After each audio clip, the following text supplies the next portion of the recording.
Yo, what's up? It's the Cyph. We're at the 2-day collective pop-up shop.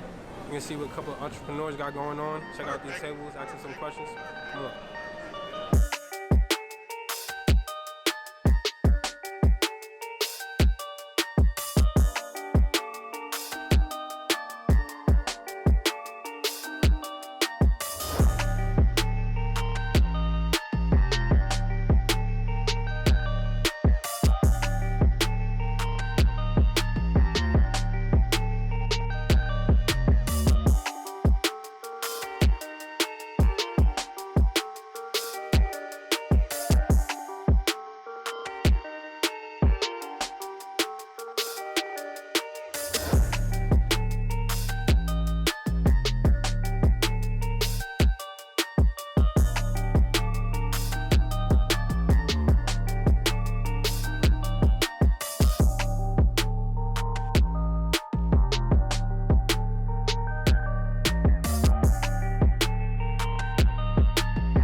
Yo, what's up? It's a Moroccan guy, Louis Armando. He's the owner of the Count's Closet. I'm here with Zizzy 6 Trade from Melissa and Jones, and Ant from Crown Creative.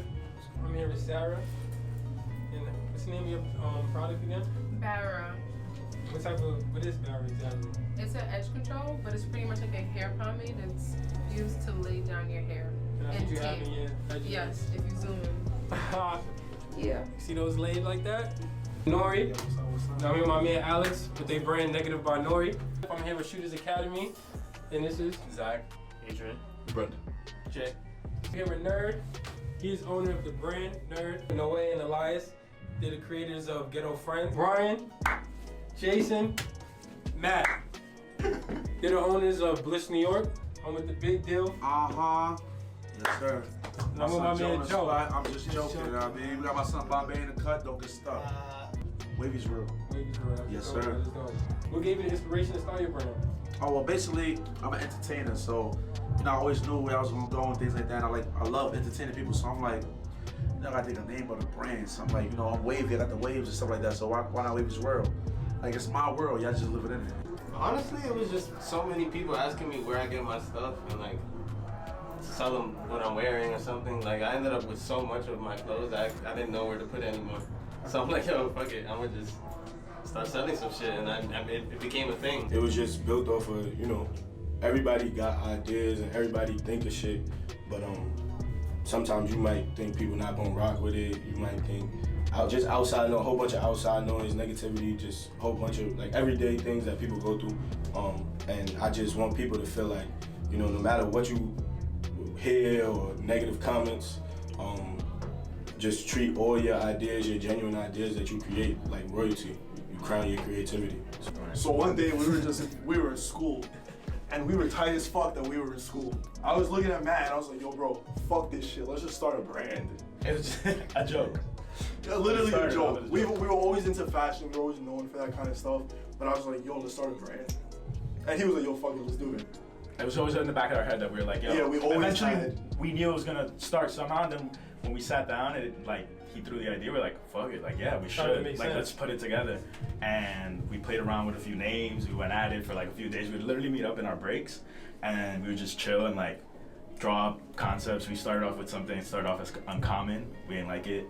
We wrote through names and we ended up at Bliss, because I got it from a few songs. Yeah. We like the positivity that it has behind it. It's like a really good, you know. I get a very blissful vibe. Yeah, exactly. Yeah. You know, that's what we try to do. Yeah, like I feel that bliss vibe. Like I just feel calmer now. Yeah, we all, that's our... I wanted to start a business, something that I feel like I use often, something that I feel like anybody can use and that I feel like will be easy to market, especially if you get your hair done often, as myself. So yeah, that's what it is. It's only My brand came about, you know, I moved here and I met a bunch of graffiti artists, you know, so, you know, started writing, and You were drawing right before you came? yeah, I was drawing before, but once I got to New York, graffiti got introduced to me. So, and they said I gotta come up with a name to write with, and I was thinking about it, and then one day I was at the park, I was reading a book. Somebody called me nerd because I was reading a book, waiting for How old are you? handball game. Probably like 17, going to 18 around that time. So that's how the name nerd came about. Okay. And David Cole, I grew up with him since I was 5th grade. We played basketball together at CYO. So he's just been, in my life since I was younger. Somebody I call a close friend. So it's just, we had an idea and we kind of just put it together a little bit. First we came up with the name, and then we kind of came up with like little ideas for it, and it kind of just popped off after that. For the people that don't know, where does the name come from now? Elisa is my mother's first name, and then Jones is his mother's last name. Oh, that is dope. Yeah, so we kind of just want to, Keep it in the family. Definitely. So 3 years ago, I wanted to have a street brand that was, an affordable price with different designs. We were a few years ago, everybody was doing, like that God type thing. So, we came up with some skulls and stuff like that. Okay. So, yeah. Definitely affordable. I just bought that hoodie right there. Definitely just got the hoodie. Fire. Yeah, we got into clothes because my cousin, I was like 10, my cousin, he had copped the Cougar 11s with his whole family. His whole family got them. Wow. And I didn't know nothing about clothes at that point until I saw like the Cougar 11s. And then after that, when you buy your Jordans, you got to match them with the top. Yeah. So that's what we were doing. And then it got to the clothes. And how did your little brother get involved with you? It was like everything went like everything is together. Like, this all started with cause we all decided to play ball, cause some of us work together. We all work together, and we wanted to rent out a basketball gym, and we just hoop, and we just regular thing, just straight shooting straight shooting. Shooters Academy. Yeah, That's dope. That is dope. What was your biggest challenge while starting your brand? How to design it, basically. We didn't know how to design what we wanted actually. It took us time. And who thought of it? All of you guys together? It's the mastermind. Him, me, and my boy Leo. He's not here right now. Oh, okay. He's supposed to be actually. Shout out to Leo. Yeah, shout out to Leo. Leo, you made it, bro. You're supposed to be here. OD. The biggest challenge, honestly, about starting a brand was like watching other people. It's just like, damn, I can't do what they doing. But you just gotta know, like, everybody's different. Because a lot of people's doing the same thing. But what you do has to stick out different from them. You'll be like, yo, it's too much people doing funny videos, it's too much people who doing merch, this and that, I ain't gonna do it. Nah, you can't think like that. Show how you gonna be different. Show how you gonna bring what's you into the brand. It's a lot of money. It's a lot of money sitting in clothing. Like, it's a big investment because you need to find the right buyer for every piece of clothing, obviously. Biggest challenge was meeting the right people to actually make, the clothing and the other like the manufacturers? Yeah, manufacturers, or just people that actually do it on their spare time, like finding people like that. And yeah, that was one of the biggest, challenges for me. Finding the right places, making the right connections, making sure everything is genuine, that you're not putting yourself out there too much, so you're not vulnerable to, people just trying to eat off of your ideas or, shit you come up with. Biggest challenge, I'd say being discouraged. And when I say that, I'd say in terms of, it's not that I wasn't believing in myself, it's just having that idea like, damn, what if I put this out and then, certain people don't fuck with it or people don't like it, you know what I'm saying? It's just like, damn, even though I can think this is a dope concept, if I put it on this piece and I ask people what their thoughts are, and it's like, Probably looking for outside support, trying to find people to I guess help me with my vision, because it's kind of difficult for me to elaborate and kind of basically, how do I say it? Take all my thoughts and turn it into reality kind of thing. So I had to do a lot of reading and research on my own, but that was pretty much my biggest challenge. I got stuck with a graphic design work that I couldn't do, so that's when he passed it along to me. I would say Alex is in charge of the graphic design for Negative Bar all the logos and stuff. Yeah. I would say the biggest challenge would probably be just coming up with the latest trends that follow. Just checking out other stuff, but not being the same as others. So the whole skull thing seems generic, but at the end of the day, it depends how you execute it. And if you do it the right way, it sticks. And so far, so good, right? Definitely the name and the logo. The name, yeah.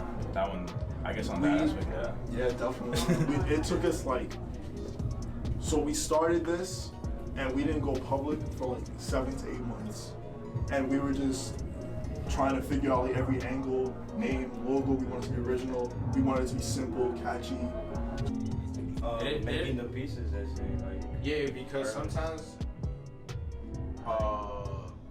it's just like the first sample. So sometimes like in the beginning, like we'll sample something and then like we wouldn't like say we wouldn't like it, then we'll just leave it. But now we do a lot of different samples. Okay. And it's difficult because we don't buy manufactured. Like we don't manufacture. by hand.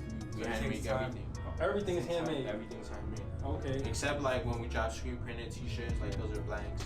Okay. Like we talking about like denims, bags, crew necks, hoodies, jackets. Okay, what advice can you give to any up and coming entrepreneurs that want to follow in your footsteps or do something similar to you guys?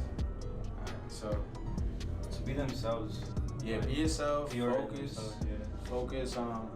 Work on your stuff at least 30 minutes every day. Yeah. Because then you at least, even if you don't work all day, but at least 30 minutes, you still remember how to do it. You know what I'm saying? Muscle memory. Yeah. You don't want to lose memory of your work. Exactly. You want to just keep going. Don't stop doing what you want to do. Like, no matter who tells you that it's a stupid or why you wasting your money on this and this and that, just do it if you want to do it. If it makes you happy. That's dope. Do your thing. Any advice to everybody that's on the come up? Listen, do what you do. Don't get sidetracked watching everybody else. Sometimes you fall back watching everybody else and you never pursue what you gotta do. You know what I mean? Don't play yourself, save yourself. And that's a fact. Just do what you do. Stop looking at other people and just do your thing. You different from everybody. You understand what I'm saying? That's it. And listen, get your money up and not your funny up. I love y'all.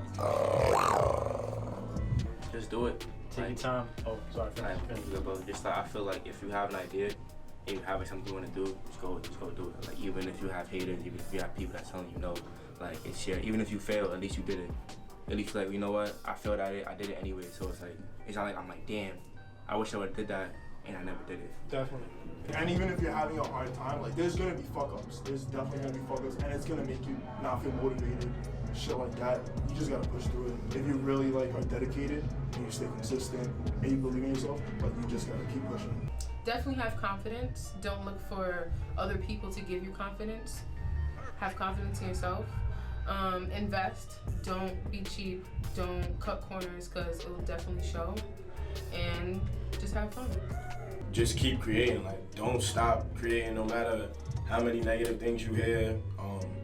No matter how much you think this person don't want to see you win, that person don't want to see you win. Just keep creating because you never know. I would just say do you. Even if initially, if people don't like it, you know, if you like it and you feel like it's something that you can bring forth, I'd say go for it. Just do you, bro. Because at the end of the day, if you think that shit is fire, or if you're a female and you think that shit is fire, then nothing can beat that. Just stick to it. There's gonna be a lot of downs, and and hopefully those downs turn to ups. So I've been doing this I came up with the logo in 2008. I started making clothes at 2013, and now I'm still doing things. There's a lot of ups and downs going through it, but as long as you keep at it, nothing can stop you. Honestly, just be yourself. If you feel like creativity is not your strong suit, don't be discouraged from trying. My advice to be for any entrepreneur that's coming up in anything, like let alone clothing, is to just go with the flow and work hard. Because I've been telling him since day one, if you work hard, you grind. No matter if you eat shit, sorry if that gets censored. Nah, you still go through it, man. You get through the mud, and eventually, you come up. And that's how everyone does it, man. It's all hard work and patience. For sure. That's dope. You heard it here first. We here with Negative by Nori. Appreciate y'all. Appreciate y'all. Appreciate it. Mondo. Yeah. Appreciate you, bro. Always, bro. Good looking, y'all. Yes, sir. Thank you. I appreciate you, sir. You're welcome. It's the Cyph. So I appreciate you, man. I wish you nothing but the best. Thank you, brother. Thank you for having us. Yes. It's the Cyph. It's Bliss, New York. It's the 2-day collective pop-up shop. Appreciate y'all for doing the interview. Thank you. You here with Shooters Academy. I appreciate y'all. Yo, bro, I ain't gonna lie. You got a deep ass voice. Yo. I'm dropping music soon. Please. Remember the name.